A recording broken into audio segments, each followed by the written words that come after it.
Podcasting from Portland East to Portland West, from Big Pine Key to Pacific Beach, and from San Juan to Guam, this is All Across America. All right. Mr. Sipp, Castro Coleman, it's great to have you on All Across America. Oh, just glad to be here. Thanks for having me. All right. Well, hey, maybe we could start with the most basic of questions, and that's how I opened the show. And we were talking before we began about your name. So you've got this name, Castro Coleman, which is like this stage name right from birth, but you went with Mr. Sipp. Tell me about that. Well, just try to sum it up. Castro Coleman is my given name, which is a great name. I love my name. I did 26 years in the gospel industry as Castro Coleman / Cat Cole. Okay. So the last 11, 12 years of my life, I decided to start doing blues, and I was a little leery about just coming straight out with the Castro Coleman because you got 26 years of fans that had followed me with gospel music. So we chose Mr. Sipp, and the way I chose that name is I'm from Mississippi, where a lot of the blues greats came from. So it was basically started out Mr. Sipp, the Mississippi blues child. I'm the blues child of the late great B.B. King, Muddy Waters, Robert Johnson, all those guys that came from Mississippi. I'm the blues child 60 years later that came along. There you go. Also, I wanted to represent my state. Mississippi. Mississippi has been good to me my entire music career from, a young kid up until now. And we'll talk about all of that later. But, Mississippi just has been good to me, my family, my music, the support of my music, the support of me as just an individual trying to, shine a great light on our state. They have really supported me. So I wanted to rep their name all over the world. And that's what we're doing in this season, man. I like it. And we're talking about Mississippi. You're from McComb. McComb, Mississippi, yes. Which is not in the area where most people know for the blues. It's not in the Delta or even the Hill Country. Tell us about where it is. Well, I'm in the center of the direct center of Jackson, Mississippi, and New Orleans, Louisiana. Straight down Highway 55. We're in the center, so we're like the stopping point. And and we've had some pretty, heavyweights come out of McComb, Mississippi. Okay. Bo Diddley is from McComb, Mississippi. Oh, I did not realize that. Okay, I guess he made his fame in Chicago. Yeah. So a lot of them migrated to Chicago, but Bo Diddley is right here from Beartown, in McComb, Mississippi, which is right across the street from property that I own here in McComb. So. Yeah, we had Bo Diddley from McComb, and then just so many other celebrities from from this area. Janu Ellis, Snoop Dogg is from this area. Brandy and Ray J is from this area. Mr. Sipp is from this area. So yeah, McComb developed some pretty solid entertainers and athletes and stuff. So all right, yes. Snoop, I know he's got family in the Shreveport area. I didn't realize that he was from the McComb area as well. Yeah, so that's cool to hear. Yeah, his mom, and she's passed, but she was from Magnolia, which is 4 miles from McComb. Oh, wow. Okay. Was from here, so yeah. Mm-hmm. Oh, wow. Okay. And it is. I was looking up on the map. It's about 90 minutes north of New Orleans. So, when people want to go to the city, are they going to Jackson or are they going to New Orleans? Well, most people fly into New Orleans, get the New Orleans experience, and then hit Highway 55 and do the Mississippi Blues Trail, which now, they can stop here in McComb and see Bo Diddley's Blues Trail, as well as my Blues Trail marker. All right. Tell us about that. So I am the youngest artist to receive a Blues Trail marker ever. Get out of here. No, that's a fact. And we're grateful for that, man. I've done a lot for the community of blues, and not only blues, they tied my gospel career in as well. Nice. So, so we're grateful for that. Landing me the youngest artist in the world to have a Blues Trail marker. Wow. And in my hometown, downtown McComb, man, which we're grateful for. and I'm more grateful that I'm in good health. I'm, Yes. Yeah. I actually have to pass it every day when I go through there. My Right. grandkids Right. can see it, my kids can Oh, see that's it, great. my Yeah. friends can see it, my grandmother could see it. It's just Yeah. a wonderful thing, man. So that's just mind blowing. Yeah, that is amazing. And talk about being in good health. I laugh because most of the people that have blues markers are no longer with us. No, either no longer with us or are in such bad health shape, Right. due to Yeah. age, that they can't Sure. enjoy. But I could physically, enjoy mine, and I'm grateful for the state of Mississippi and all the ones that played a part in making this happen. To see my history and see what I've done and compile it all together and make a conscious decision that I deserve one. So we're grateful. Yeah, it's amazing. And when was that put up? That was put up November, the Saturday after Thanksgiving, Oh, last wow. year. Okay, so very Yeah, recently. All right. And you very look, I recent. mean, you look about my age. How old am I? I'm 46. So you're a Okay. young guy. All right. Yeah. So, well, I'm 48. I turned 49. Oh, This old this man, old man. this. you got me. I was born in 78, so you got me by 2 years. So Yeah. I'm a 76 baby, man. all right, all right. Wow, that's amazing to have that blues mark. I mean, and that's the amazing thing is, you get an award and or any award, but this is, I mean, it's literally set in bronze. It's not going anywhere. Yeah. Yeah. This. So I have two monumental things here in McComb. At Oh, wow. at the front of Main Street. Not last Thanksgiving, but the Thanksgiving before last in 23. They unveiled a sculpture of me. So a sculpture of me in my hometown at the Oh, top wow. of Main Street, and then at the bottom of Main Street in front of the Palace Theater is my Blues Trail marker. So, you know, for me, those two acknowledgments they're the biggest in my life. Oh, Um, yeah. and I say that because generally your hometown doesn't, get behind you like talking about. So, man, to have a sculpture of me at the front of Main Street, downtown Macomb, a Blues Trail marker down at the end in front of the Palace Theater from my hometown, that's just major, man. And I've won Yeah. so many awards in my life, but this here, it gives me goosebumps talking about it even right now, man. So Yeah, that's pretty special. That's pretty special. Yeah, especially in your hometown, and you're driving by it every day, and I guess you kind of have to mind your p's and q's too. You can't be honking at people. I guess you'd be like, "Hey, I get honked out by Mister Sipp. He cut me off." yeah, and another wonderful thing is now when people fly to New Orleans to do the whole Mississippi Blues Trail um, um, stop and actually go into the Delta. We've created, a spot for them to stop here in Macomb now. Oh, Not that's only to great. just Okay. get gas, get food, but they can visit our downtown, look at the sculpture, look at the Blues Trail marker. So we're drawing traffic now from,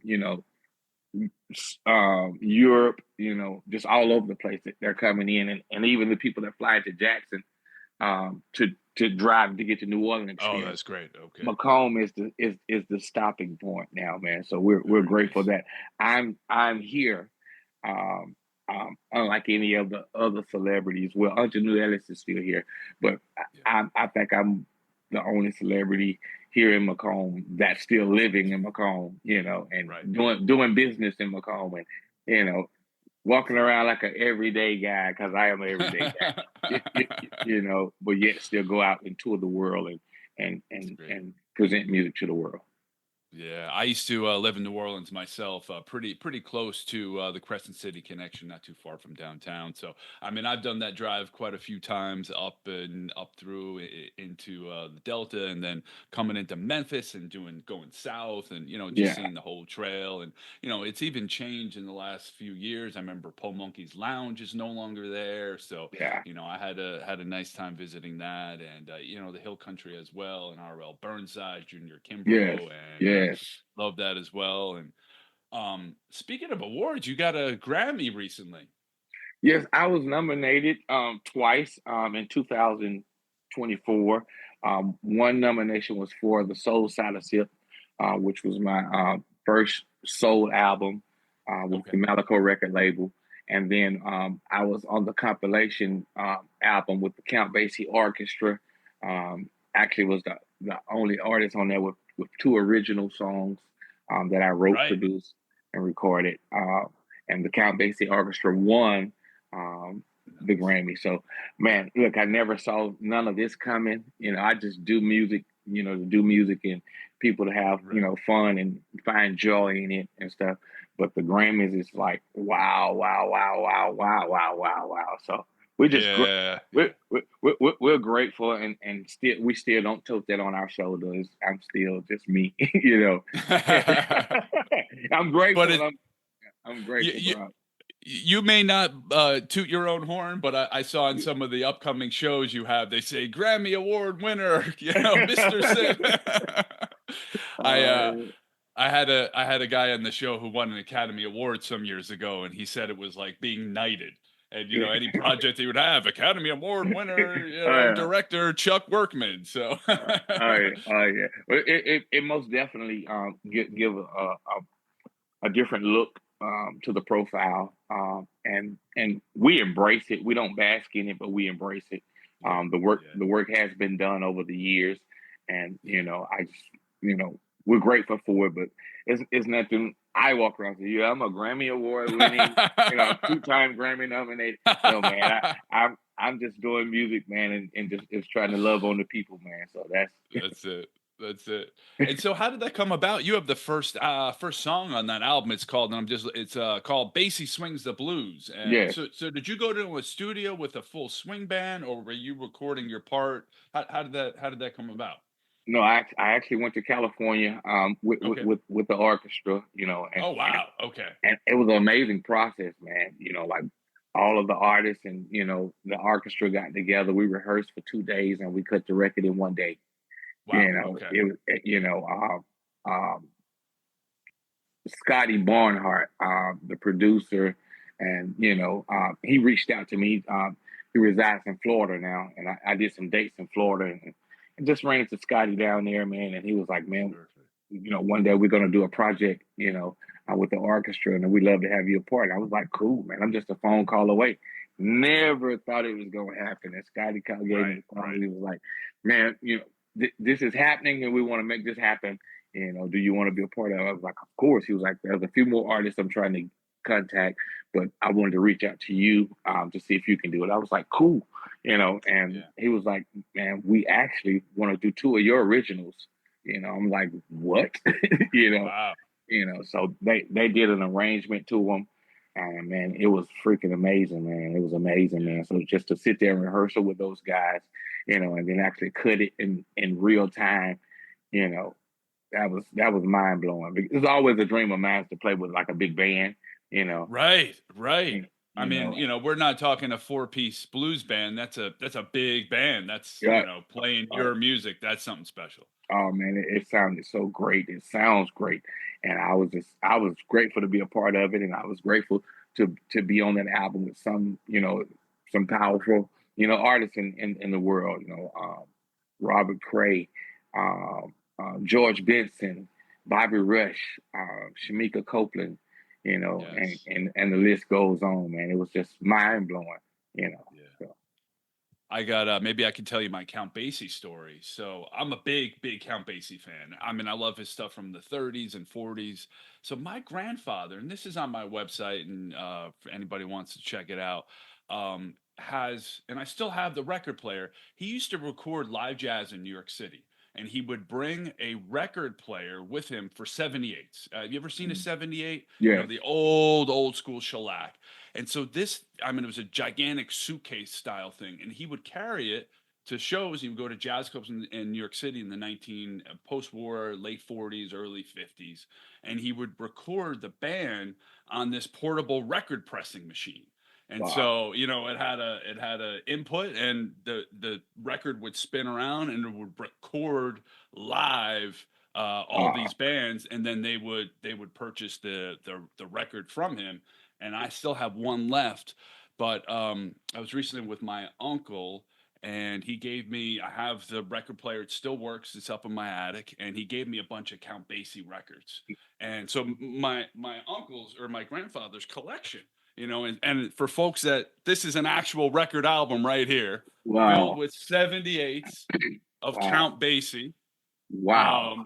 We got Platter Brains. Let's see, Minnie the Moocher, More Than You Know, You Can Run Around, Down for Double, Super Chief. So anyway, Wow. you put a 10 of these 3-minute records and you got an album. Yeah. But I mean, it was crazy to think, I never met my grandfather because he passed away when my dad was 13 or 14.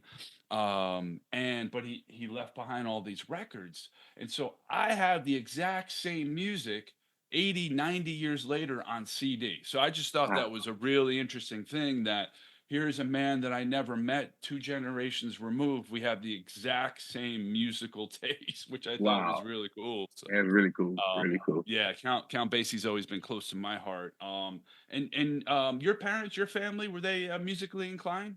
Yes, yes. This is the thing. I'm from a musical family, Okay. and I tell people this: everybody, and I do mean everybody in my family either play, sing, or write. I'm the only one that was crazy enough to do it for a living. You know, you know. But yeah, I have my family is so talented. It's like we're born to do this. Yeah. And I'm probably about the least talented one in my family. I tell people that, Really? and that's a true fact. Uh, but once again, you have to be made for this to go out and do it. Yeah. The no's, the that don't sound good, or you will never be. You have to be built special to I go think through so. that. Yeah, yeah, Yeah. Yeah. and that's something that I do have.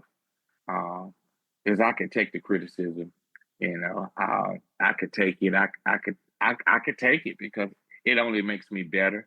Yeah. It sometimes it challenged me to second, give my stuff a second listen, and go forward. But my mom was a singer, um, played a little drums, could kind of did that with pretty much all the instruments. My dad was a songwriter, singer, Boy. guitar player, bass player.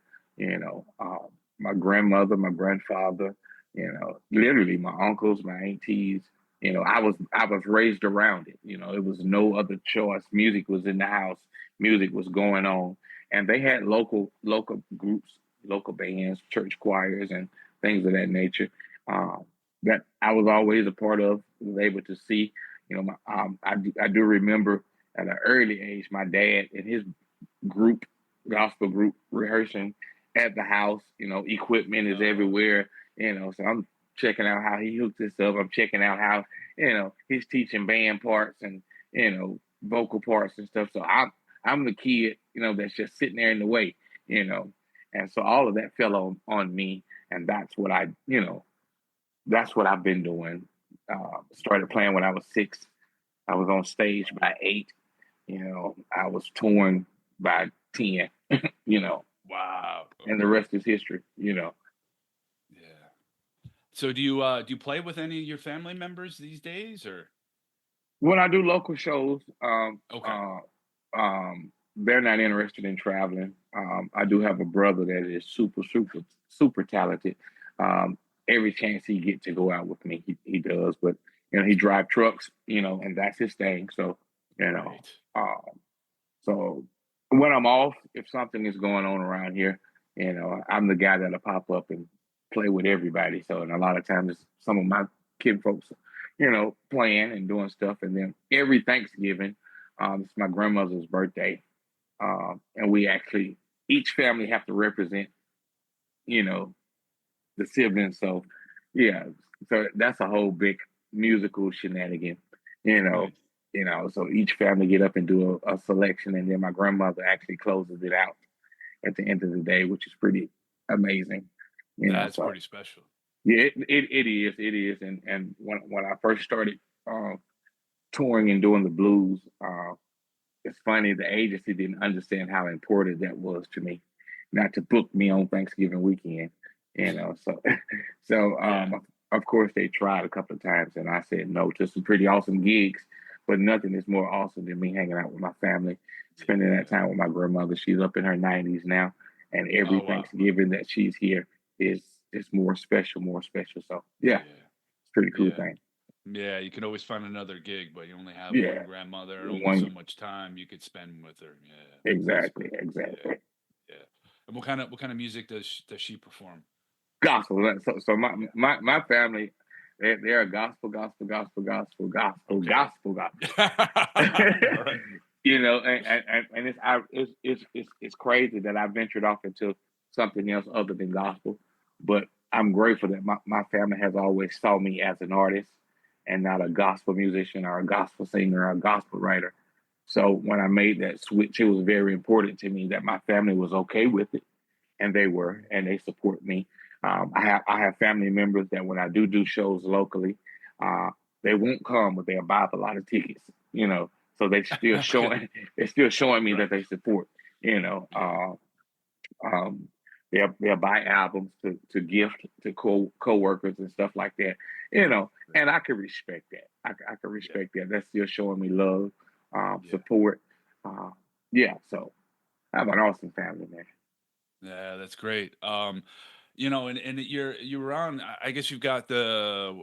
I'm looking the True Believers. So you still Yes. doing any gigs with the True Believers Ye- or? Yes, I am. So this is the cool thing. When I came to blues, I never let go of my gospel roots, uh, Okay. and I actually brought my gospel roots into my blues. Uh, Oh, so and I always admire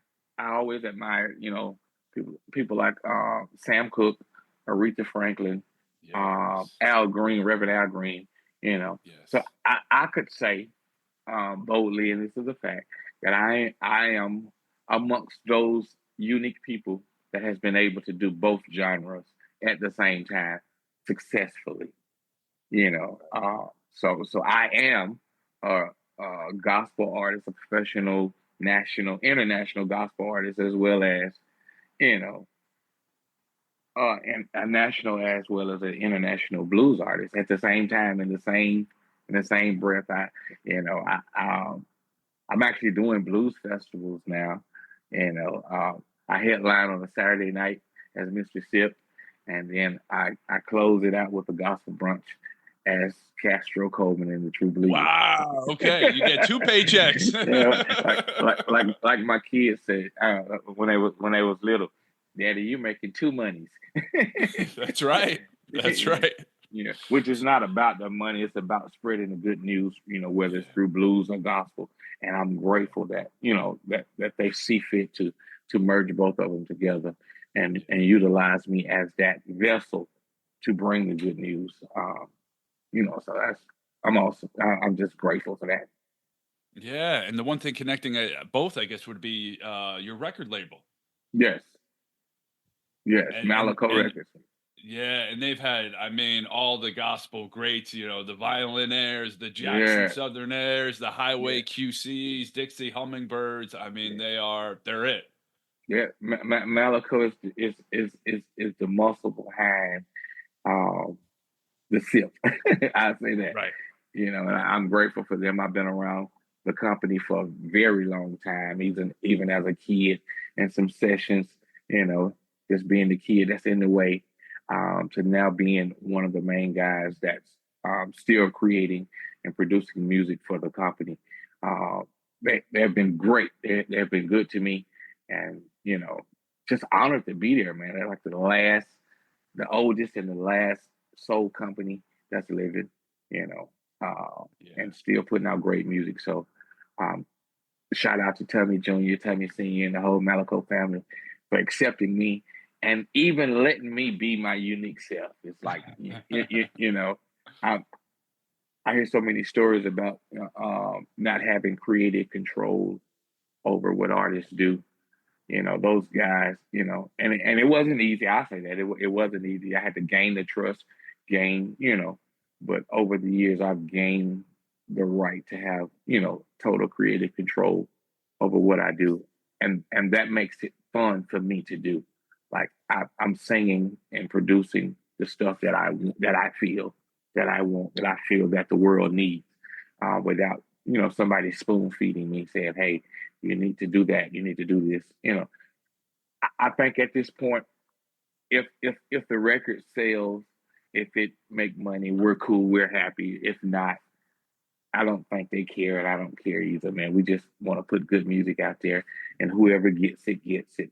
And it's a wonderful thing to look at it from that standpoint. So I'm not pressed about doing a record. Oh, I don't need to do a record so that I could eat. Man, I just want to do a record, man, and hope people love it. Well, I mean, that's the best way to approach it, and I think that probably was reflected in your music. Rather than getting that paycheck, it's putting music out there, and those are two very different things. So, and they're based in Jackson, yeah, Jackson, Mississippi, yes. And I mean, old school. I mean, they've been around at least since the '70s.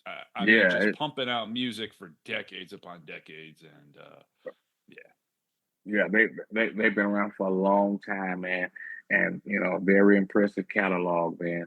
And I'm glad to be able to be adding to that catalog, that historical catalog, and even talking about going in the vault and getting some of the old stuff and redoing it, revitalizing it. So that's exciting. That's an exciting conversation that we're having now, about possibly doing some older stuff, man, and just keep it. Just say, for instance, like take a Johnny Taylor record, man.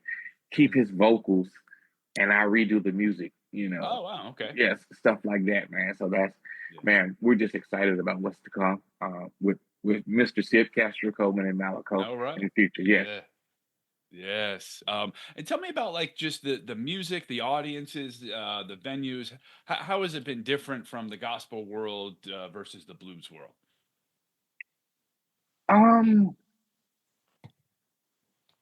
Basically, I see more people in the blues world, bigger venues. Bigger opportunities. When I say that, meaning festivals are much bigger than concerts. Of course, I did a lot of concerts when I was doing gospel at first. Now I am doing festivals with the gospel, but before Mr. Sipp, it was more just concerts and big church events and some pretty big shows, but nothing like seeing 15, 20,000 people at a festival. Right. Yeah, it was nothing like that. I would say on the financial side, it's kind of what and what. I saw some good years in the gospel industry. 26 years of it. I pretty much raised my family from that, from my gospel catalog and gospel touring. Because I think I worked a job in 1995 for probably 8 months. Wow, that's amazing. And it's been music. It was music before then, but it's been music ever since then. As well. And I have 4 girls, and God bless. 3 of them had finished college, and my baby is 10th grade. Okay. So we raised 4 girls. Doing nothing but music. And just grateful. Grateful. So. And your daughters play music as well? My oldest daughter is very talented with the music, but I'm so glad that she didn't choose to do music. It's just not for everybody. This is, the music industry can be rough, can be brutal, so she just kind of, she sang some background on some of my records and stuff. She would come and help out. When she was younger, she would be in the studio with me, kind of help be an engineer when I'm doing everything myself. But I'm glad my kids didn't choose the music life, because it can wear on you, especially if you're not strong, firm, strong-minded. It can consume you, and I'm grateful at this point in my life, all these years of doing it, it never consumed me. That's good. I don't have no bad habits. It's just I'm a happy guy, a lovable guy. I mean, I feel like even for myself, it's easy to get into bad habits when you don't have that 9 to 5, you don't have that rhythm every day, and you're a musician, you got gigs, you're practicing, you're put in the studio, but you're not, nobody's telling you when to show up at 9 a.m., and clock out at 5 p.m., and it's hard. You don't have that same structure, and for some people, not having that structure is not good. And I feel like for a lot of people, it's a fight just with their own mind. Yeah. Well, I'm grateful for my grandfather because, like I say, of course, he was in music and stuff, and Yeah. he taught us discipline. Just Yeah. discipline. Discipline is the key. Discipline is the key, and I just discipline myself, man, to stay away. And nothing against anybody that do any of that stuff, man. Because I'm friends with them, and I can even hang around it, and don't be consumed with it. Uh, I was focused, man. I I had a plan, and I had things I wanted to do, and then I had those babies that needed me. So therefore, I couldn't get caught up in nothing that was going to sidetrack me from being the father that I needed to be to to my kids. So therefore, it was strictly business for me. And I learned how to enjoy the business side of it, as well as the performing side of it. And I prioritize myself. Nothing came before my kids' games. Nothing came before you get what I'm saying. So Oh, yeah. that discipline took my mind off of being a star. You get what I'm saying, and Yeah. and put me in line to be successful. Right. And You, you you, got, instead of being a star, you've got your North Star, which is, supporting your family. And exactly. I'm a few years behind in the fatherhood category. My sons are 7 and 4, but yeah, it's definitely like, okay, I got a larger purpose, Yeah, and yeah, yeah, put you on the straight and narrow as a dad, understanding that there's more to life than just me, and trying to make important things happen. And but I definitely, hear you in saying that it definitely takes a very strong, it takes not only discipline, but just thick skin to be able to take in one, dealing with the music business, but also hearing criticism. And I also feel like criticism is important to hear because it makes you better, it makes you stronger. I mean, what are your thoughts on that? Oh yeah. Well, I'm always open to it from the standpoint of and sometimes the delivery can hurt more than you get what I'm saying. Because Yeah, sometimes that's people the criticize from a dark place, but if you yeah. if you say, "Hey, Castro, man, listen, I see where you were trying to go with that song, and in my opinion, that's a good way to approach it. I could Right. hear it better. I'm gonna take it either way, but I can take it better if it comes from not such a dark place. But if you say, "Hey, Castro, that was trash," and that don't make no sense, Right. and I don't know, Right. Some internet comment. yeah, Yeah. yeah. Yeah. But you got to have tough skin and not to reply to everything, not to react to everything, Yeah. because really, criticism, is a strong form of your opinion. It is. Oh yeah. You get what I'm Very saying? much so. Yeah. Therefore, I look at it, and matter of fact, I just finished an album, the Stories of the Soul, and this is a true story. When I worked on this album, man, I thought I had it down pat. Boom, like wow, you know. Took it to the record label, and the CEO really didn't like none of it. you know, Wow. you know, and he started making all these notes of, and it was like 2 seconds of like crush, you know, and then it was like the rest of the day was like, man, this is what I hear, and this is what I feel, and this is what I want to do, and this is how it came to me, you know, and I'm so grateful that we can have those quote unquote conversations, disagreements, go out to eat, and then release the record, you know, So, and we just released a song for Valentine, the first single off of that album, "In Love with You," you know. And basically, what I did was I did listen to. I listened at, some of the stuff he said, and I went back and took another listen, and made some adjustments, to what he said, to only find out it kind of worked out a little better, you Yeah. know. Yeah. And the song is doing great right now. And, you know, so Awesome. it's just how you take the criticism, and how it's delivered. And a lot. My grandfather said something. He said you cannot operate in your feelings. You can't be successful operating in your feelings.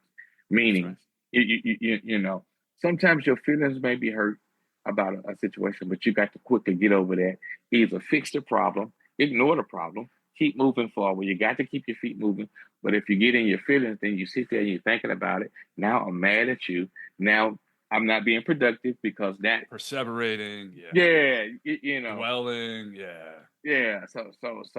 And I'm grateful that he drove that in all of us, man. Like, you cannot just operate in your feelings all day. So I'm not important. saying don't have feelings, but you can't. Right. You can't stay there. You can't stay Right. there. Right. And that has been a major plus for me, man. Not to just operate in my feelings, and a lot of things hurt. I'm human, so a lot of things hurt my feelings and touch the surface of my skin. I wouldn't say get up under my skin. It touches the surface. There you go. Yeah, but we have to brush it off and keep the train rolling, man. That's so important. I mean, that's such good advice for everybody. It's something I try to impart to my kids.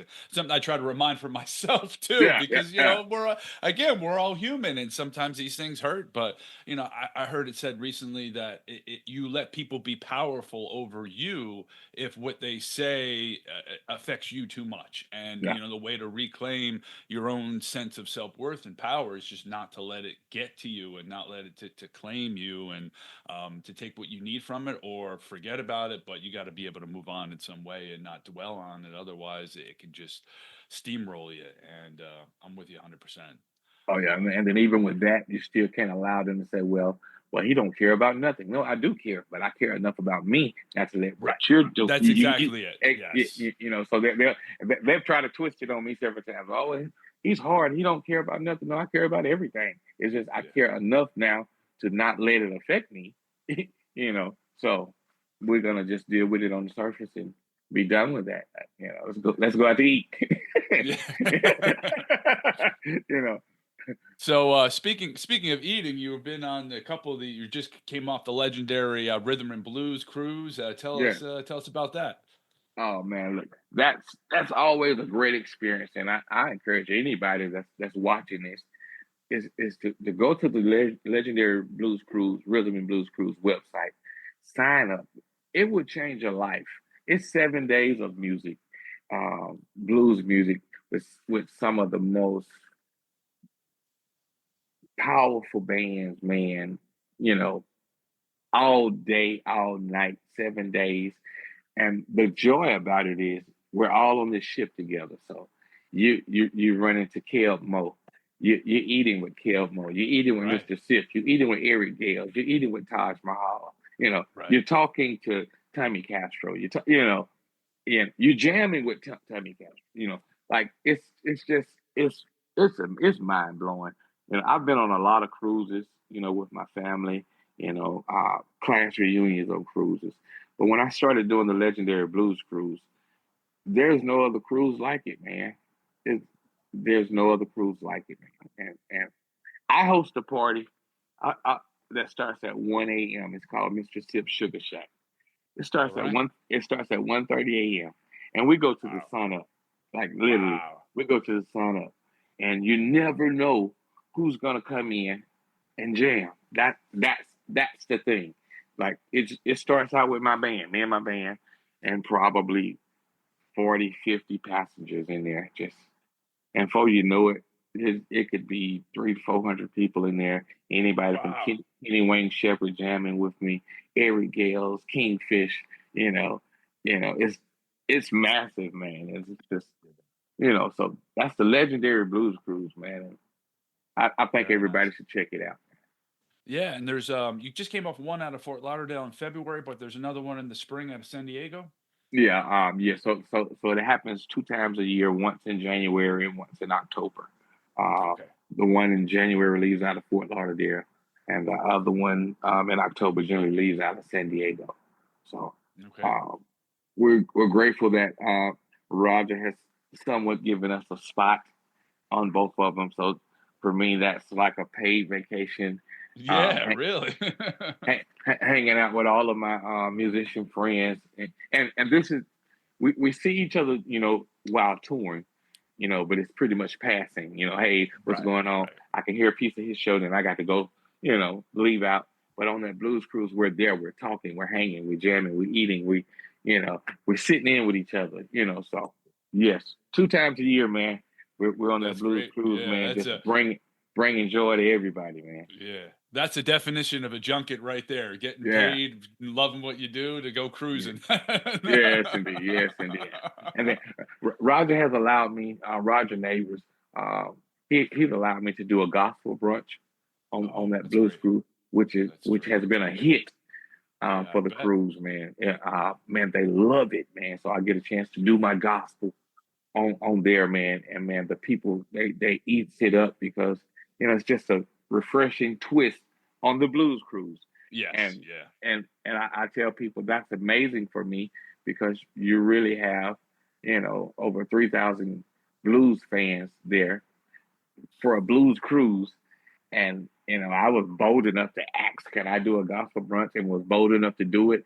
And man, it just worked out. So that it gives me goosebumps to talk about that now because, the average person probably would have been scared to attempt that and try that, and I just went head first, man.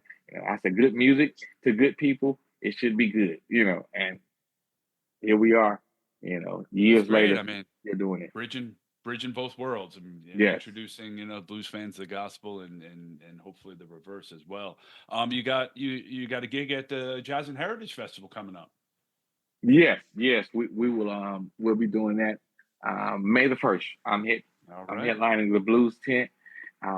That's awesome for me because I've been doing the Jazz Fest ever since I started playing the blues, and I saw myself go from an opening act, to supporting act to now to headlining the Blues Tent, Nice. man. So that it's Right. always good in your career when you can physically see the growth, figure Right. Right. so we're grateful, man. We thank the Jazz Fest for keep bringing us. I mean, we have a great time. We have that blues tent jumping, and we just want to thank them for seeing fit to put us in the headline spot. So That's we're awesome. coming with all power.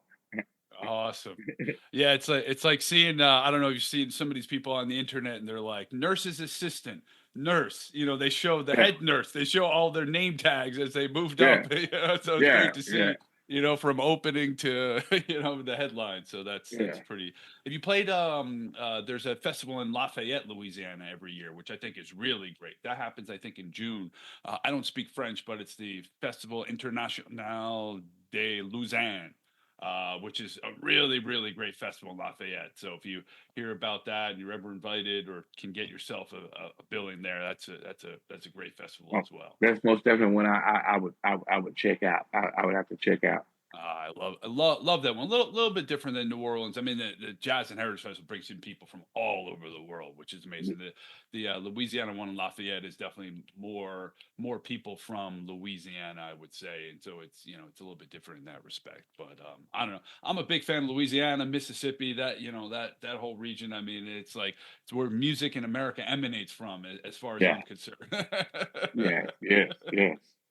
Well, I wanted to, before I forget, to thank Rita Mack and Eddie Jenkins of the Joy Wonders, for introducing us. And they're, of course, big gospel promoters up in the Northeast out of Harlem, New York. So Yeah. great to connect us. And you said you have a record coming out. You had a single, and the record's coming out when? Yeah, we haven't decided when the record's coming out. I think I'm going to drop a few singles before we release Okay. the record. Actually, I'm having this conversation when I get off the phone with you, with the label. I just want you to hear it, love it, share it. It's called "In Love with You," and that's the first single off of the new album, "Stories of the Soul." All I right. did a thing for Christmas. Um, 3 days before Christmas, I wrote and recorded my first Christmas song. I never celebrated Christmas, and I still really don't celebrate Christmas. But I just had the Christmas vibe, So we released a Christmas song, man, Along for Christmas, on the Malico record label, man. And we just want people to check it out because I think it's a pretty good song as well. But for now, check out the new singer, In Love With You, from the new album, Stories of the Soul, Mr. Sipp, on the Malico record label, on all digital outlets. Awesome. Yeah.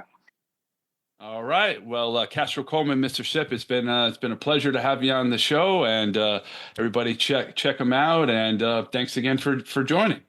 Thanks for having me. Look, it was great, man. I had a blast, and you keep doing what you're doing.